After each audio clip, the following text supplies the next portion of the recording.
Friends,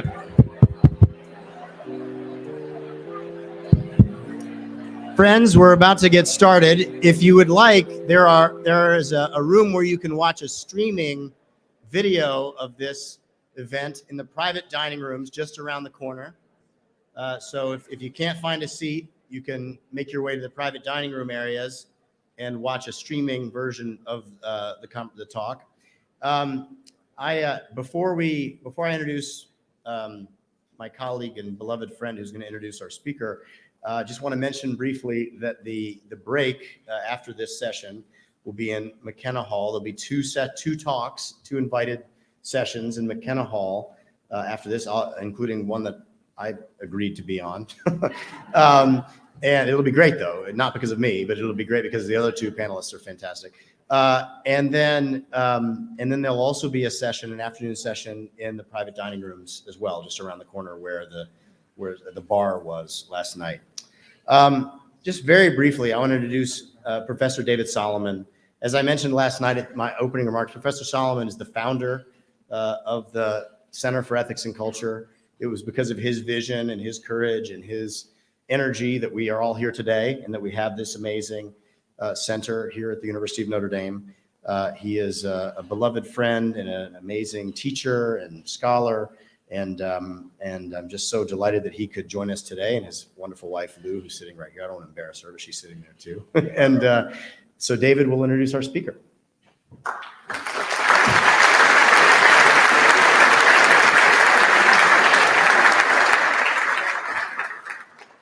Thank you, Carter. It's good to be back. I was saying to Alasdair when we were driving over here today, what if we come to one of these fall conference lectures that you're giving and nobody shows up? And I wasn't really worried. And I'm glad you're all here. So let me begin. My name's David Solomon, and I'm here to introduce Alasdair MacIntyre's paper this afternoon and to welcome all of you to this session of this week's fall conference.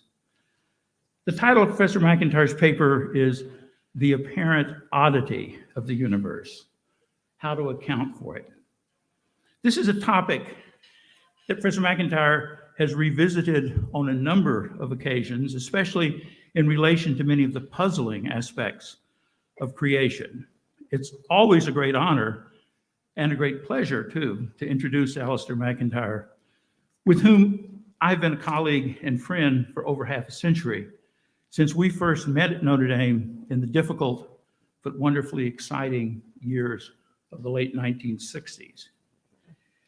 It's especially gratifying to me to be able to introduce Professor MacIntyre to this audience at the fall conference of the Nicholas Center for Ethics and Culture, an audience made up of so many of his students and friends, many of whom he has challenged in the philosophy classroom and whose careers he has been instrumental in shaping. Professor MacIntyre's keynote address this afternoon is taking place on the 22nd anniversary of the first fall conference at the Center for Ethics and Culture. This conference welcomed the new millennium in the year 2000. We had grand hopes for it, and we still do. Professor MacIntyre gave major papers at all 22 of these conferences, beginning with his keynote address at the first conference in the year 2000, a paper on the culture of death. The following year, of course, he gave his lecture on the culture of life. All of these lectures were standing room only. I suspect that many of you in this audience attended all of these lectures. I certainly did, and many of you probably had to stand for many of them. But if you didn't get to see them, you'll be happy to know that high quality videos of all of them are available at the Nicola website. For anyone in the audience unaware of MacIntyre's remarkable academic career, let me remind you of a few of the highlights. Professor MacIntyre is a senior research fellow at the Center for Contemporary Aristotelian Studies in Ethics and Politics, CASEP, at London Metropolitan University, and a senior distinguished research fellow at Notre Dame's Center for Ethics and Culture. He's the author of more than 30 books, including perhaps most notably the influential quartet of books, which includes After Virtue, which remains one of the best-selling books of academic philosophy of the last half century. And more importantly, of course, one of the best and most widely read books as well. It's not just enough to sell books, of course, it's to have somebody read them and be shaped by them. And he's a shaper. The second book in the quartet, Whose Justice, Which Rationality, was based on his enormously influential Carlyle lectures given at Oxford University in the winter term of 1983. Alice and I were reminiscing about that on the drive over to this afternoon. Many of our visits in the Oxford pubs after those wonderful lectures that ended up being the heart of Whose Justice, Which Rationality. His third book, Three Rival Versions of Moral Inquiry, was based on his Gifford lectures given at the University of Edinburgh in 1988. He published the fourth book in the quartet, Dependent Rational Animals, based on the Paul Karras lectures delivered at the 1997 meeting of the Pacific Division of the American Philosophical Association. With this series of books, he ran the table, as it were, for distinguished lecture series in philosophy by giving these three magnificent sets of lectures. As far as I can determine, he's the only philosopher who has given all three of the most distinguished lectures in the 20th century, in 20th century philosophy: the Gifford lectures, the Carlyle lectures, and the Karras lectures. He ran the table in giving those lectures, and he threw in the Dewey lectures as a kind of bonus along with the Aquinas lecture at Marquette. He's also a member of the American Philosophical Society, founded in 1743 by Benjamin Franklin, in which it also includes among its members George Washington, John Adams, and Thomas Jefferson. And that's going almost too far, but that's pretty fast company for even Alasdair MacIntyre. He's also served as president of the Eastern Division of the American Philosophical Association.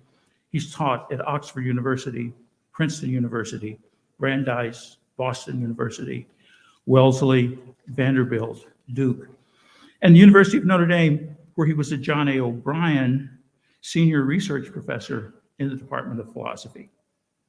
At all of these universities, he has had both a distinguished research career and was widely recognized as among the most successful and certainly most popular, and in many ways scariest teachers on the faculty. Although he retired from teaching in 2010, Professor MacIntyre remains domiciled at the De Nicholas Center for Ethics and Culture, where he continues to write and to conduct his research, and we will see some of the roots of this research, of the fruits of this research this afternoon. In this lecture tonight, Professor MacIntyre returns to issues about creation, as I mentioned earlier, which he has addressed in some of his earlier work, including his 2009 monograph, God, Philosophy, Universities, and his 1959 work, Difficulties in Religious Belief. I hope that you will join me in expressing my gratitude for the body of philosophical work that Alasdair MacIntyre has made available for all of us throughout his career, beginning with his first journal article in the Downside Review almost 3/4 of a century ago in 1950. For many of us, his philosophical work utterly transformed our conception of what moral philosophy could be, and we were never the same after encountering his views. And I say that in a very personal way. The transformation he made in my own life was enormous. He introduced many of us to that revolution, that remarkable and revolutionary tapestry of philosophical history, Aristotelian and Thomistic insight, social scientific analysis, literary imagination, and cultural critique that were to be fully displayed later in the last 2 decades of the 20th century in this remarkable quartet of works I was talking about earlier, beginning with Act of Virtue and culminating in Dependent Rational Animals. Please join me in welcoming Alasdair MacIntyre to the podium this afternoon, and we will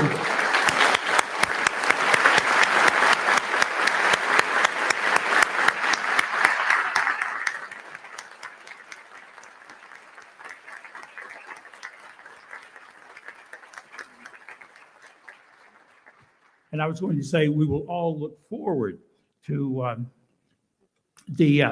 his 23rd keynote address next October when the snow starts flying at this conference where we all hope to meet again. Alasdair, why don't you take the vote?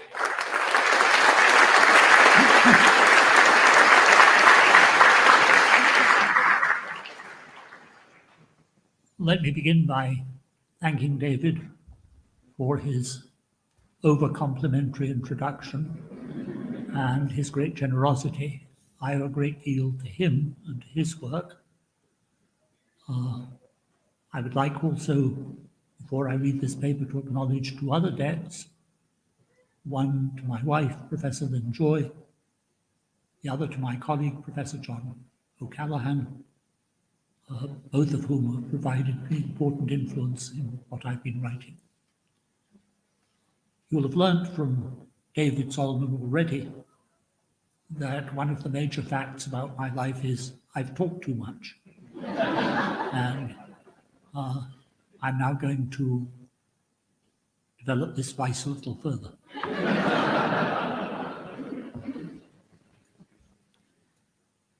It was as late as the 6th and 5th centuries BC that the ancient Jews gave definitive written form to their histories of their origins, both as Jews, as those defined by God's covenant with Abraham, and as human beings who looked back to the creation of their very first ancestors by God, his final act in the creation of the universe.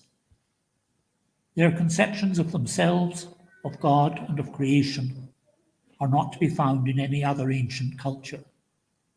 How are we to understand them? Begin by considering one of God's attributes, his omniscience. To say that God is omniscient is to say that he knows everything that there is to be known. But it is important that there are some things that occur that are not there to be known until they have in fact occurred. Many of our thoughts and utterances are predictable, but some are not. So it is with some as yet unmade decisions, when neither the agent, who is as yet quite unable to make up her or his mind, nor anyone else knows what the agent is going to decide until the moment when that agent makes her or his decision. Until the agent finally makes her or his decision, her or his future action is undetermined. There is no fact of the matter about what she or he is going to decide or to do. Nothing to make any statement about, true or false. Not only does she or he not know what she or he is going to do, no one else can be said to know this either, including God. And this is the case not only with some decisions, but also with some other thoughts and utterances whose occurrence cannot be predicted. So it is with those thoughts that find their first expression in some poem of striking originality. Someone who was able to tell us in advance what this poet was going to say at some time in the future would have to be able, her or himself, to utter the poem in all its originality. But in identifying the originality of the poet, we have already ruled out that possibility. The possibility of a Shakespeare who anticipates Shakespeare, a Rambo who anticipates Rambo. As with decisions and poems, So it is true with the first articulation of highly original scientific theories. No one could predict their formulation in advance unless she or he was already able to formulate them. A Newton before Newton, an Einstein before Einstein. So there are a set of human events, some of them decisions, some of them poetic utterances, some of them formulations of theoretical insights, which are unknowable until they have taken place. Let us call them singularities. So, even if an omniscient God does exist, there have been and will be numerous occasions on which he cannot be said to know what will be done or happen until it is done or happens. Whether a God exists or not, this aspect of human life is of crucial importance. Human agents, on several different types of occasion, think, speak, and act unpredictably, because their thoughts, speech, and acts are not yet determined. If it was God who gave us this power to think, speak, and act in such a way as to determine otherwise undetermined futures, then he endowed humans with genuine creativity. It's the mark of creativity, as I shall understand it, that those who possess it sometimes do something genuinely new, something not to be expected or predicted. And at this point, those who believe that the biblical God exists may remark that according to the Genesis story, God created human beings in his own image and likeness, and it is God's creativity that finds its likeness in human creativity. That creativity found its first expression, according to the second chapter of Genesis, when God brought members of various animal species to Adam to see what names he would give them. Adam's act of naming was, of course, a first creative step towards classifying and understanding. Adam was the ancestor of Aristotle and of Linnaeus. The second creative human act was to be very different. If we are to believe the Genesis story, it was the choice to eat the fruit of the forbidden tree, the choice to quarrel with God, something that God could not have known was going to happen. What I've done so far is twofold. I've identified what I take to be one key feature of human life, and I've suggested some of its implications for how we must think about God if we are to understand God as the creator of the universe. In developing both these claims further, I'll be primarily concerned with the nature of the universe, and above all, with its apparent oddity, an oddity that poses problems both for biblical theists and for modern atheists. The universe has what are at first sight, and often at second and third sight too, two incompatible sets of characteristics. It is, on the one hand, what the natural sciences have shown it to be, a law-governed universe. Every particular in it is composed of law-governed particles, and human beings are no exception to this generalization. Every transformation of energy from one form to another is governed by the laws of thermodynamics. This is a universe, it seems, of determined and predictable regularities. Note that the relationship between the determining and the determined is characteristically probabilistic.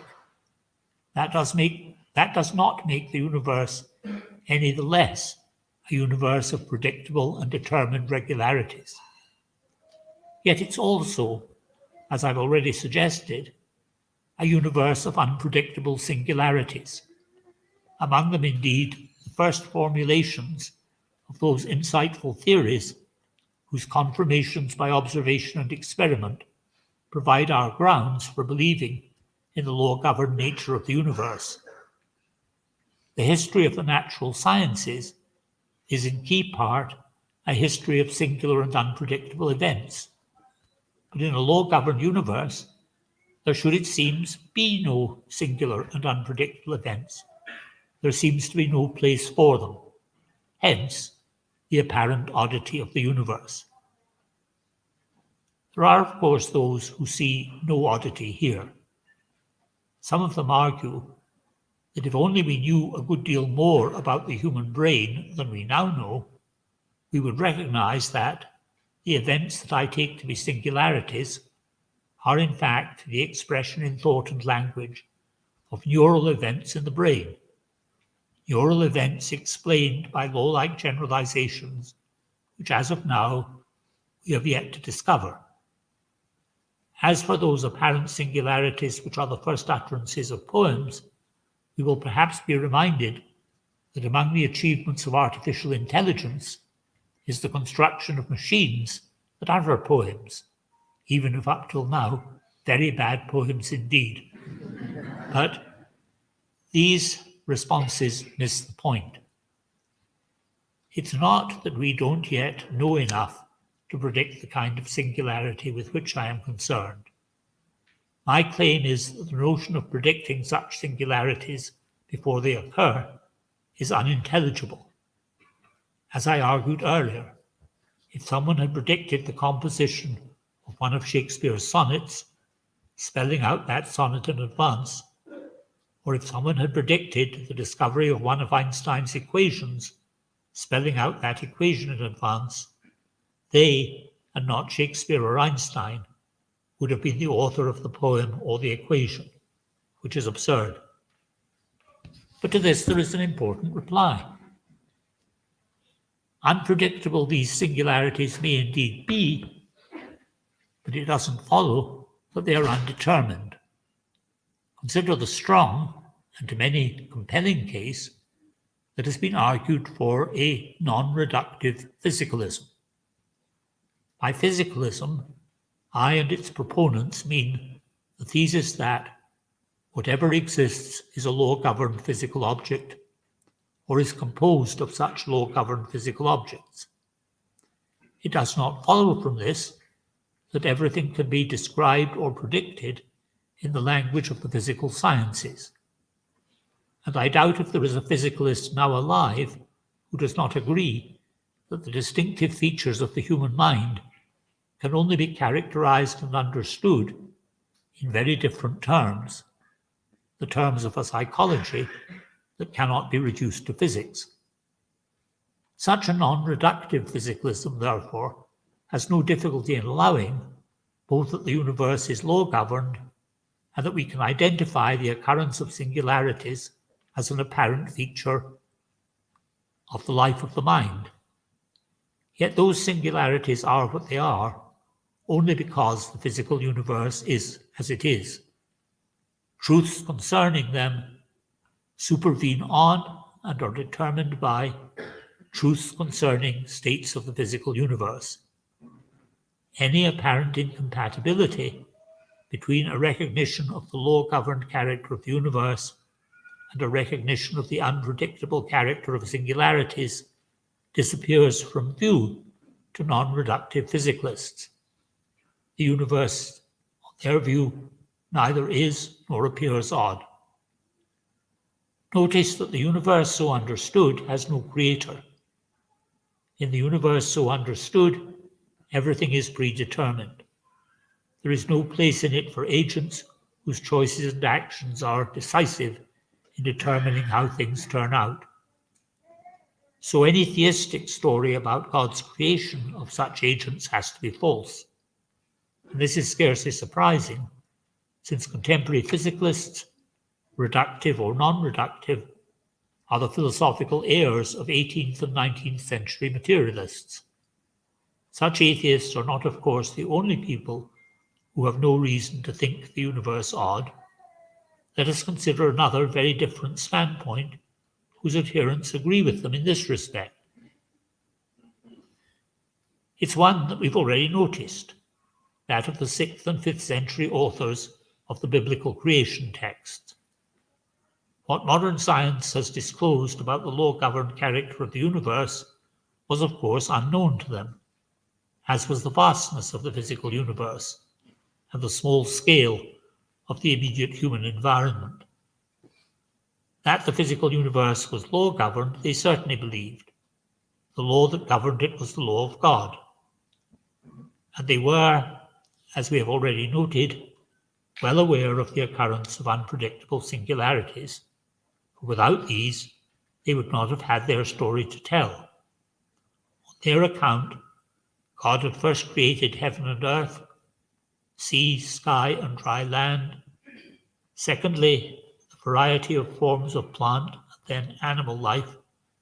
And finally, humankind, on whom God had then conferred the freedom to make choices. So, when Eve, the remote ancestress after all of Simone de Beauvoir and Iris Murdoch, chose to eat the fruit of the tree of good and evil, God learned for the first time how certain things were going to turn out. Indeed, it would have been strange if it were otherwise. If God had created Adam and Eve knowing full well that things were about to go badly wrong, God found himself with a universe about which he knew everything that could be known, but in which he had to respond creatively to human agents who were and are themselves, at key moments, creatively unpredictable even by him, as God must have known that they would be. There are therefore at least two standpoints from which what I've called the apparent oddity of the universe disappears from view. But are there only two? It would be disconcerting if this were so, for it would confront us with an unpalatable set of three alternatives.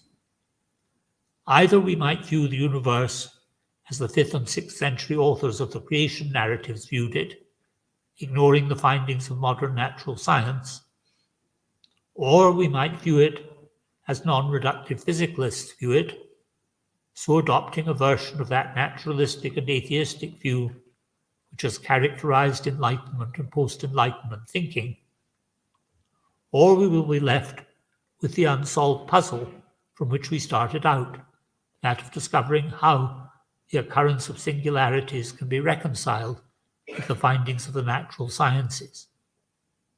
Either we will have made no progress at all in our inquiry, or we will have to choose between a naive theism and a sophisticated atheism. So let's begin all over again.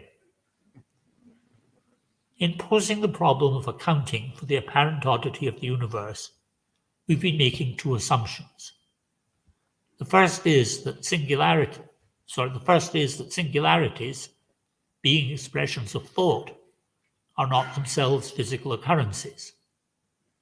Mind, we are apt to suppose, is one thing, body quite another. Hence the amount of work done by philosophers in trying to specify the relationship between them. But what if human thinking is to be understood as itself one more kind of physical activity which takes the form of thought? I speak here of specifically human thinking to contrast it with angelic or divine thinking. Human beings are not, on the view that I will be taking, angels attached to bodies. They are bodies that not only walk and eat, but also think, and for whom it is as natural to think as to walk and to eat. A second assumption has been that if the constituents of physical realities are law-governed, then the histories of those realities are predetermined and predictable.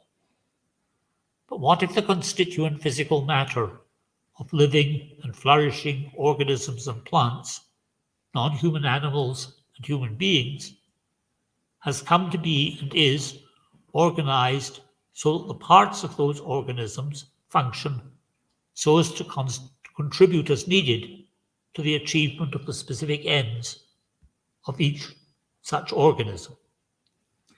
The achievement of the specific ends of flourishing human beings requires the occurrence of singularities, of unpredictable decision-making, of original poetic utterance, of the utterance of newly discovered scientific insights. So, whatever the laws governing the character of physical realities may be, they must be such that at some point those realities issue in the occurrence of singularities. What I'm suggesting then is that the apparent oddity of the universe is the result of our having inherited from preceding generations a way of thinking systematically about the universe that is seriously misguided.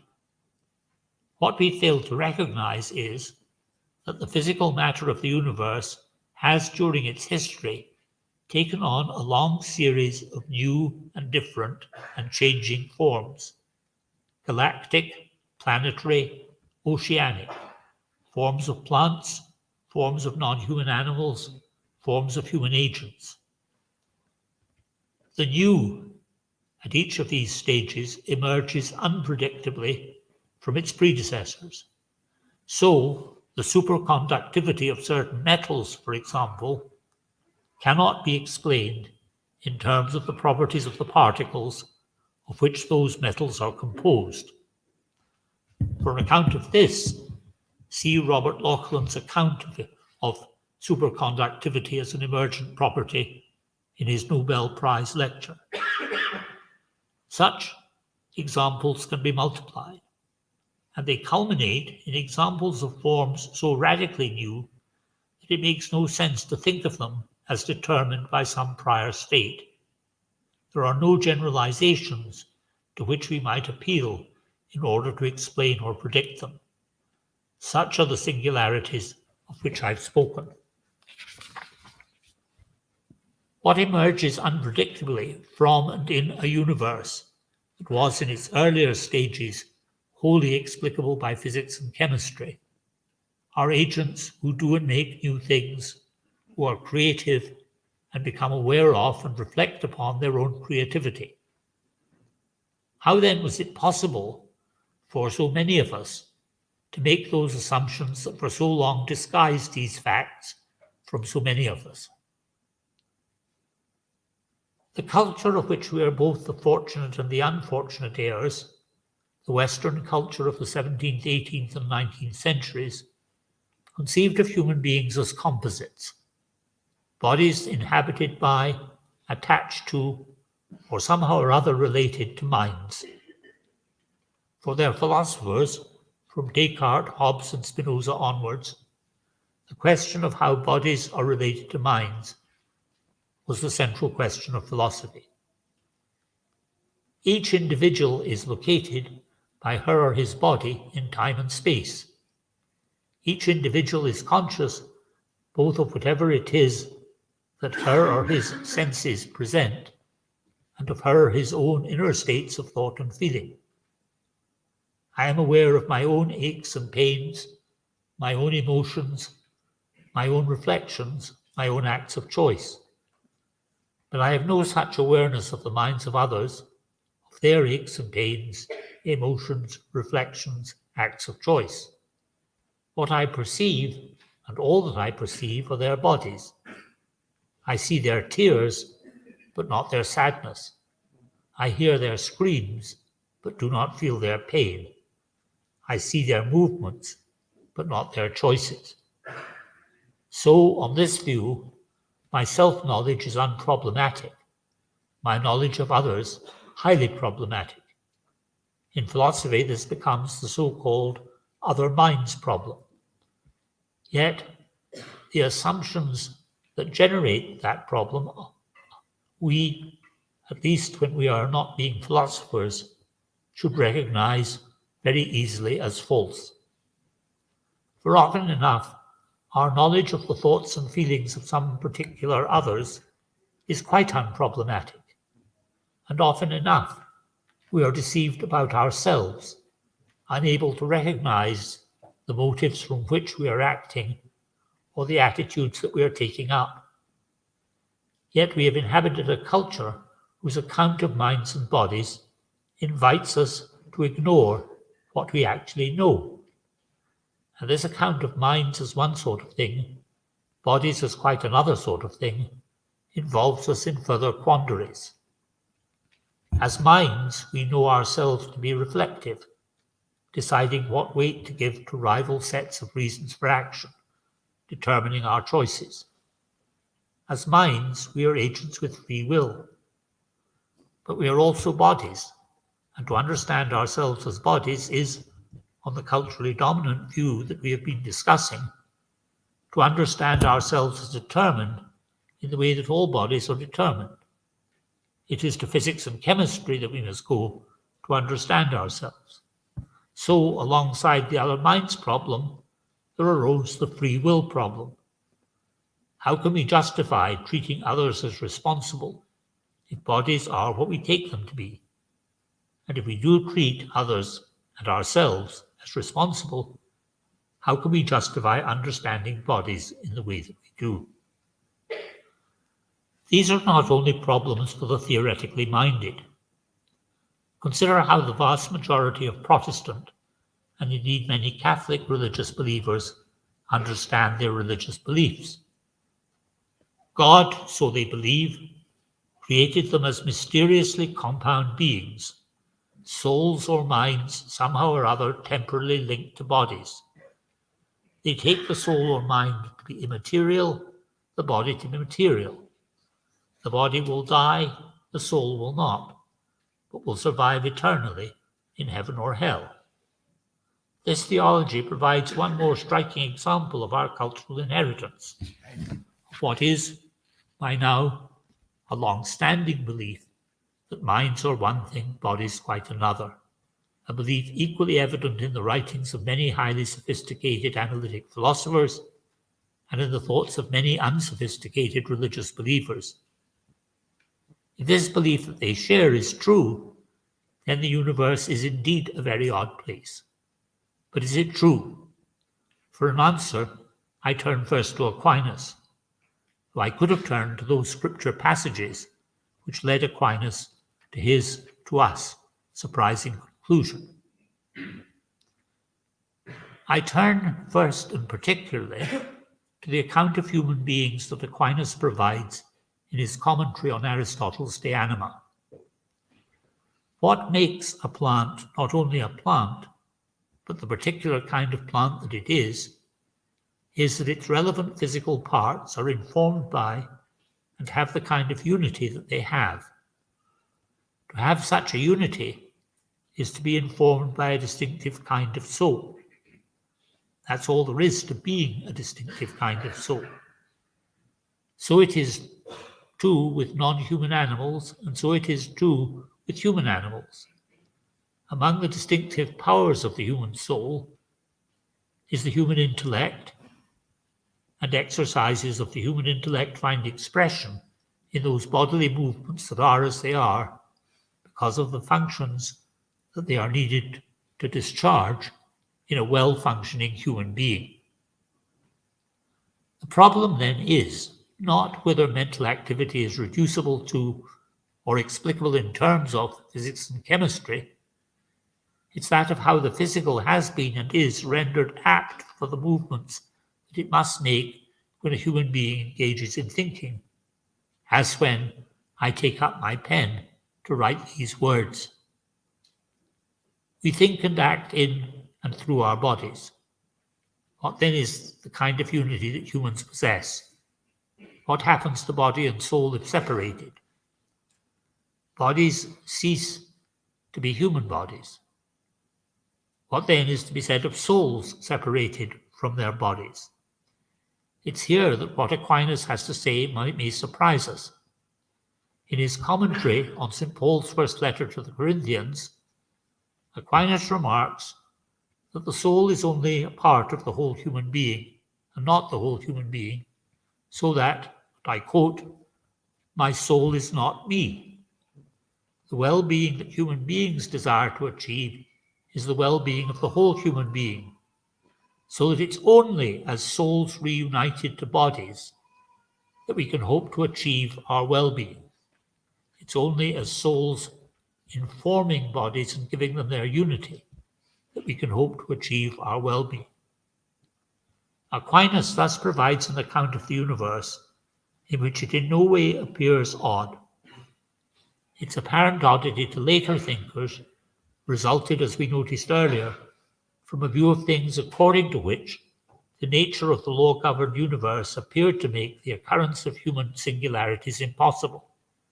But on Aquinas' view, it is humans as embodied, as parts of the physical universe, who utter those singularities in the course of their thinking and speaking. How are we to spell out his view further? We need to do so in a number of ways, but here I shall attend to only one, the place of language in our lives. And at this point, we leave Aquinas behind. If we are to think and act as we do, we need not only to be, as we are, bodies with intellectual powers, but also to have relationships to other such agents, relationships to other people. For I can only have the thought that I am sad or that I am angry if I understand the sentences, I am sad and I am angry. And we learn how to understand those sentences only from other people. To learn to understand and to speak a language is to become a member of a linguistic community, the speakers of some particular language. It is to have acquired at least 4 abilities. Language users understand what sentences in their own language mean and what other users of their language mean by them, and more especially what other language users mean by those sentences when they use them to make assertions. Secondly, they understand what it is for such assertions to be true or false, grasping what a sentence means and grasping what, if it were asserted, would make it true or false are inseparable abilities.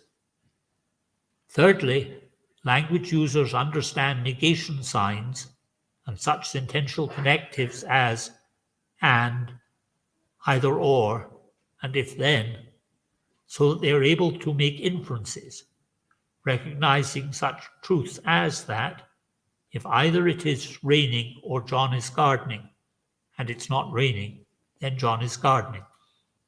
And fourthly, to be a language user is to be able to utter and to understand an indefinitely large set of sentences, many of which have never previously been uttered. Among them, very possibly, some of the sentences that I have just been uttering. Language is necessary for the utterance of singularities.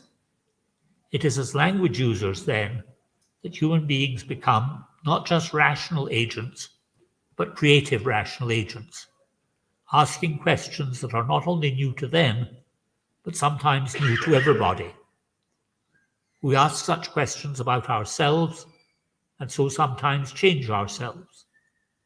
We ask such questions about our environments, and sometimes answer them in ways that enable us to make changes in our environment and correspondingly in ourselves. And because we are all too apt to give false or misleading answers to such questions, we all too often arrive at conclusions that suggest that the universe is puzzlingly odd. What then has been my overall argument so far? I first identified what I take to be an oddity in the universe, as many of us currently understand it. That oddity results from us ascribing to the universe 2 apparently incompatible sets of properties. On the one hand, we understand the universe to be governed by the laws of physics and chemistry, so its history is one in which everything is explicable in terms of and predetermined by some prior state. But we also most of us believe in the occurrence of what I've called singularities, the occurrence of new and unpredictable choices, of poetic utterances, of the expressions of scientific insights, that is, of events that are not predetermined, that are not wholly explicable in terms of what has gone before. This apparent oddity, so I suggested, is the result of bringing with us to our understanding of the universe a conception of mind and body which we inherit from the preceding dominant culture. On this conception, minds are one sort of thing, bodies quite another, and human beings a strange union of minds and bodies. So long as we think in this way, we're confronted by problems for which we have no solutions. Problems about how to understand the life of the mind in non-reductive ways, problems about the relationships between physical events and intentions, reasoning and choices. But this is not how we should think about nature and the parts of nature that we are. The history of the physical world has been a history in which the physical has continually taken on new forms, and finally the forms of plant, animal, and human life. Human beings do not have bodies. We are bodies, informed by, structured by, and expressive of the powers of the human soul. To understand the universe and ourselves in this way is no longer to find the universe odd. It is instead to recognize singularities of having forms that matter has now assumed. The apparent oddity of the universe was and is an illusion, so I conclude. But at once there will be loud and wholly justified protests. You have at the most gestured towards arguments, the protesters will say. All that you've provided are a series of assertions. Alas, the protesters are right. I need further extended arguments of three different kinds. One such set of arguments is theological. There will be denials of my claims about the limits of God's knowledge. God's powers are such, it will be argued, that they have no bounds, and to think otherwise is to misconceive God. To which my reply must be to spell out further my view of what can be said intelligibly about God. A second set of counter-arguments concern topics in the philosophy of the sciences. Here what I have to show is how the findings of the sciences warrant the conclusion that the same fundamental particles are transformed on occasions into different kinds of particular, and how changes in plants and animals especially could only be understood in terms of the kind of unity through time that members of each species possess.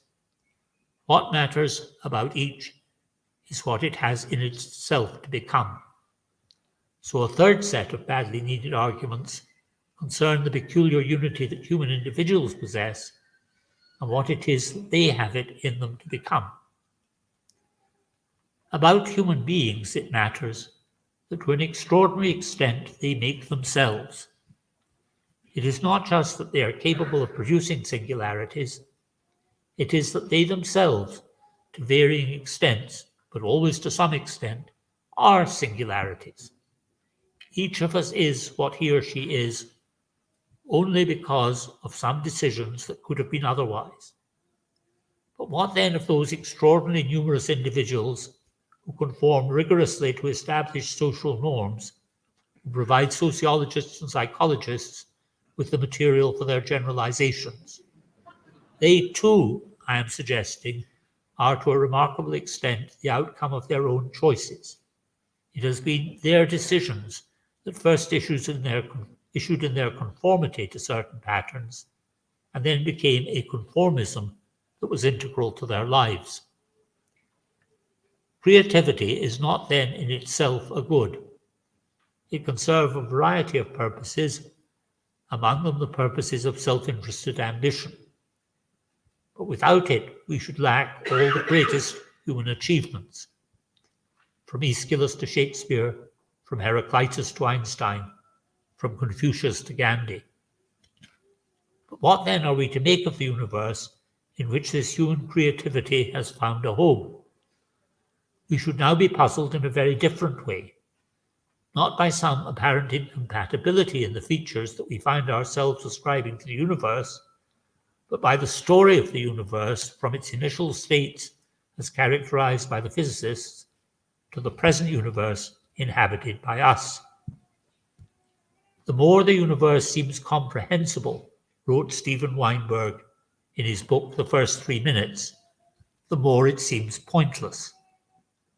And the story as told by physicists, exercising their creativity, is indeed pointless until it becomes a story of matter transformed into human agents who insist on exercising their creativity by asking the question whether or not the universe is pointless. What then might be the point of that story? What are we to make of a universe in which, if you begin with large atomic nuclei, electrons, protons, neutrons, photons, and neutrinos, you end up with the Center for Ethics and Culture. Is a universe which issues in debates over whether the universe is pointless, pointless? There are two rival answers to that question. One of them might begin by emphasizing the fact that the appearance of creative beings in the universe is restricted to a tiny area in space and occurs late in time. It is an exceptional occurrence to be explained by a succession of chance conjunctions, so that first the conditions for the beginnings of life were satisfied, then the conditions for animal life, and finally the conditions for intelligent animal life. Each of these occurrences was a highly improbable event, but highly improbable events occur all the time. The natural sciences alone provide us with reliable information about the history of the universe, and what they tell us requires us to conclude that the history of the universe is a pointless history. If we're to respond to this widely held thesis, we should begin by noting that once it includes among its premises the claim that only the natural sciences are reliable guides on this issue, its conclusion is guaranteed. For different as the methods of different natural sciences may be, none of them enables those who employ it to identify some point or purpose that is served by nature being as it is. If we are to give a teleological account of nature, we must find grounds for doing so somewhere else. But we might first note that those improbable chance conjunctions, which finally issue in the emergence of creative beings, retrospectively seem to form a sequence, to have a direction. They point towards the emergence of intelligent creativity. If then the lives of human beings could be shown not just to seem to have point and purpose, but actually to have point and purpose, the universe itself would have point and purpose. For the universe to have point and purpose, it would have to be the outcome of the activity of a creator who conferred point and purpose upon it. And the only agent capable of such activity is the God of theism. If that God exists, the universe is not pointless. If he does not exist, it is pointless. But that God, if he created human beings whose point and purpose was to act creatively so as to acknowledge him, would have to disclose his existence and his will to those humans. So if the God of theism exists, he will have revealed himself to at least some humans in some way unmistakable to them. He will in fact have had to reveal himself in very much the way in which the ancient Jewish prophets took him to have revealed himself to them. Notice all the ifs. I am for the moment leaving it an open question whether or not the God of theism exists. But there are more ifs to be added. First, if human beings owe the point and purpose of their existence to God, then this will be something that they will be able to discover, that it will be of great importance to them for them to discover. But we must also know of the God of theism. But we also do know of the God of theism, that he has created human beings so that they are always free to reject him, not only by disobeying him, but by refusing to entertain belief in his existence. So we cannot be coerced into belief in God, either by rational argument or in any other way. It follows that there can be no arguments for the existence of God whose premises are inescapable for any rational human agent. Those who hold that the universe is pointless hold that there are no compelling arguments for the existence of God.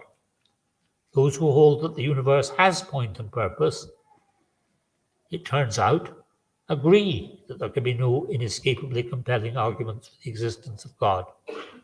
How then, if we've not been afforded the gift of revelation, are we to make up our minds? how do we in fact make up our minds? Everything turns on what it is about the universe that we take to require explanation.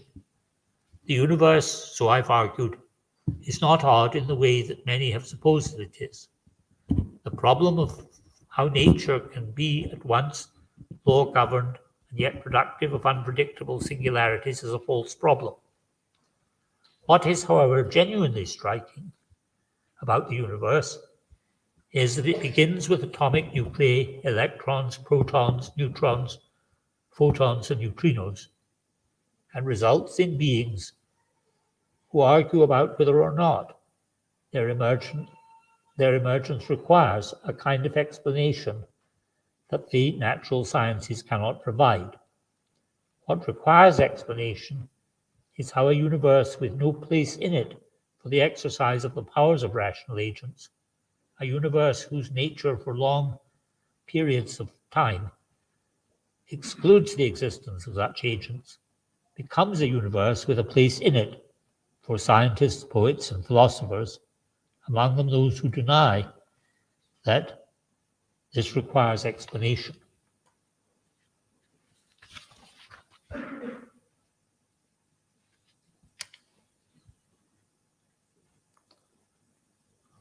Sorry.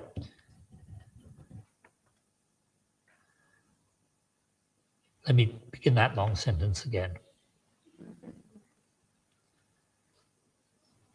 What requires explanation is how a universe with no place in it for the exercise of the powers of rational agents, a universe whose nature for long periods of time excludes the existence of such agents, becomes a universe with a place in it for scientists, poets, and philosophers, among them those who deny that this requires explanation or assert that the natural sciences provide the only explanations that are rationally defensible.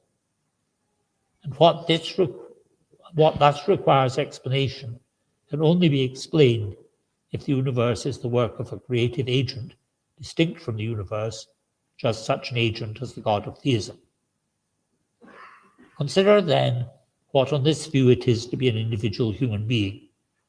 Each is, not has, a body composed of fundamental particles, and each has powers of learning, whose exercise may give her or him justified pleasure when she or he learns, for example, to solve differential equations or to enjoy Proust's insights. Each is able to identify and achieve individual and common goods, the achievement of which allows her or him to understand that her or his life has point and purpose just insofar as it moves towards the achievement of a good that lies beyond all finite goods, a good that completes and perfects that agent's life. So it is that, in a universe whose history can only be accounted for by taking it that God exists, point and purpose are discovered by individual humans in and through their own moving towards an encounter with God. But what then of the undeniable fact that human beings often use their creative powers not so to move, but in ways that, far from having point and purpose, are self-frustrating and other-frustrating, and that the consequent evils may and often do lead them and others to find both their own lives and the universe pointless, to deny that God exists, and to move not towards God but away from it.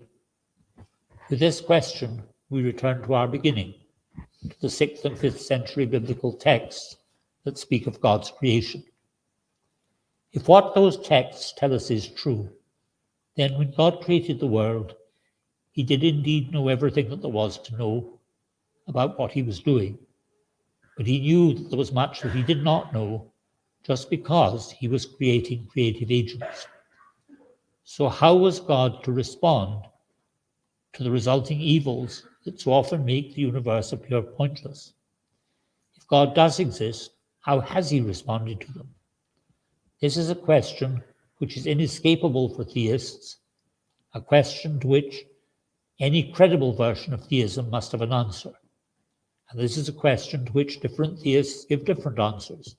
Jewish answers, Christian answers, Islamic answers. But any answer that takes God's goodness seriously must understand God's purposes for human beings in a certain way. Human beings, as we already noted, are agents who act for ends, and we're able to discover that their lives can only be perfected and completed by achieving that end, which is the knowledge and love of God.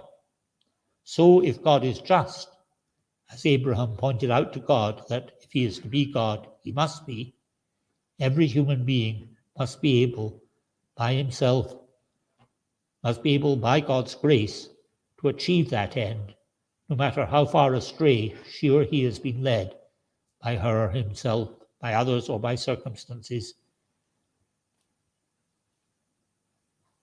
And each of the theistic religions has some account of how it is that this is so.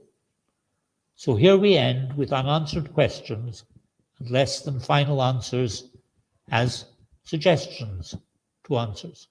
For in the view that I'm taking, the universe is what it is because we are what we are, and because God is what he is. And it's part of the human condition on this view that we live with unanswered questions about ourselves and about God.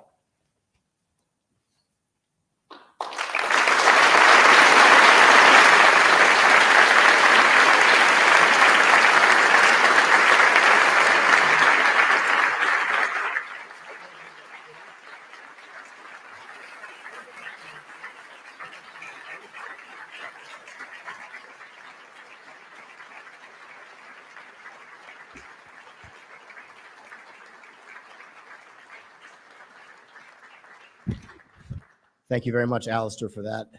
We will take some questions. We have time for a few questions. Our colleagues are putting out microphones, so please come to the microphone and ask a question. Professor MacIntyre has graciously agreed to answer your questions. Tell us your name and your affiliation, and then your question, please. Thank you very much, Professor MacIntyre. I'm Father Bob Gall, Santa Croce in Rome and Catholic University in Washington, D.C. Thanks very much for the striking description of singularity, human freedom, and this oddity in the universe of the human being. In the early part of your presentation, you also considered divine omniscience. And it seemed that the divine omniscience that you described was limited by the need to have a kind of foreknowledge of this oddity and singularity, and therefore you excluded such foreknowledge. Towards the end of your presentation, you affirmed that God is outside of space and time, entirely distinct. Does this indicate a position from which to readdress the question of omniscience from a perspective that would be more Thomistic in terms of potency and act and eternity? Thank you. Well, let me give two answers to your question. The first is the short answer, and it's no. But the second answer is a very long answer indeed. I take it that, let me say something else first. There is a well-established philosophical debate about what can be known. And, for example, Peter Geach, whose work many of you must know, argued that the future, by its very nature, can't be known. Can't be known by this or that type of person or this or that type of being, but simply is unknowable because it hasn't yet come into existence. I don't agree with Geach about this. I think it is possible to have knowledge of the future, but I think that there are certain things of which one can't have knowledge, and these are the occurrences that I've called singularities. Now, I have to defend my view, not only against views such as Geach's, but also against the view that you've just suggested, which is that because God is so very different from any other agent at all in certain respects, he can know, say, singularities. And here my answer is the form is that I think the notion of knowing in advance that a singularity is going to occur makes no sense. That is, I can't understand what it is would be to have such knowledge. And if I can't understand what it would be to have such knowledge, I can't understand what it would be to ascribe it to God. That is, I can't even frame meaningful sentences to ascribe this. But this needs spelling out for a rather long time, and we don't have a rather long time. I'm sorry. Thanks, Father Bob. Dr. Flanagan. Sure, Tim Flanagan, Brown University. Do you think that the singular peculiarity or oddity is the source of laughter and humor? And if that is the case, do the angels, does God participate in our laughter, in our humor, in the same way, in a different way that we do? Well, again, I have to give a very brief response. Very clearly, a great deal of our humor does not in fact have the kind of originality that singularities have. We all of us know people who've been telling us the same jokes for many years. But I take it that there can be originality in humor, just as there can be originality in various other things. And here it is the question of the originality, not of its being humor. I don't think I have anything special to say about humor. Are you in line? Looks like there's a line. Yeah. Tell us your name and your affiliation and then ask your question, please. Hi, I'm Lauren Reynoso. I am a PhD student at Yale. Thank you so much for the talk. I just was wondering how, if God can't then know about singularities, what that means for God is for example, efficient causation of what we do. For example, I think that and maybe I'm wrong about this, but as Christians, we believe that when we do good works, works of charity, faith, hope, love, that we can that God is working through us, and at the same time we want to possess our agency in that. And so I guess how do we reconcile ourselves as approximate cause with God as efficient cause if God can't know in advance what it is that we're doing? Thank you. The agent, her or himself, is the efficient cause, if you like, of the singularity that she or he utters.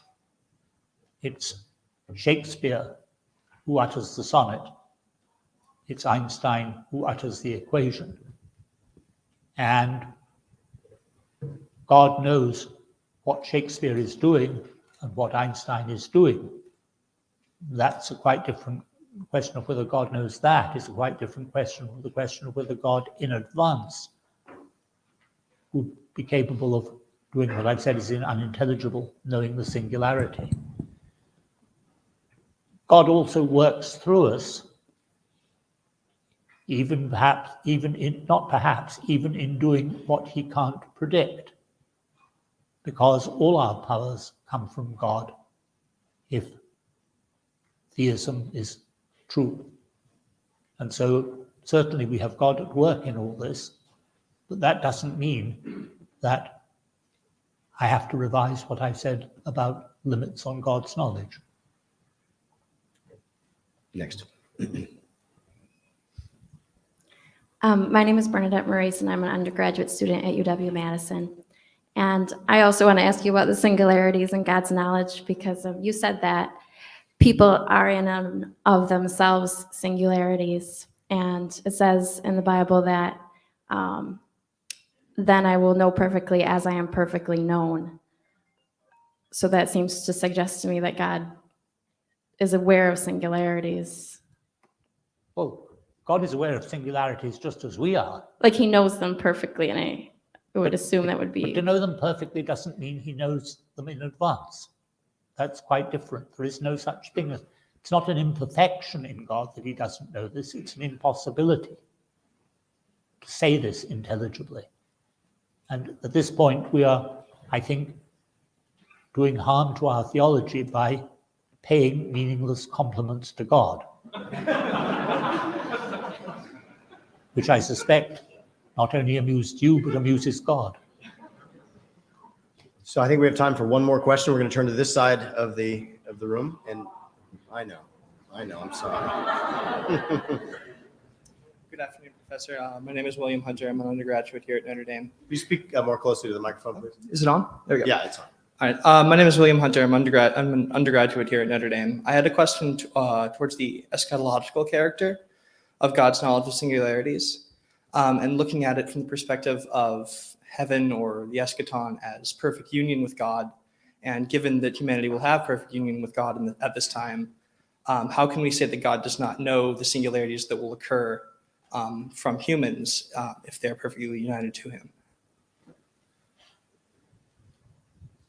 Let me distinguish two questions. First, let me say just unconditionally, we don't know what it will be like to be united with God.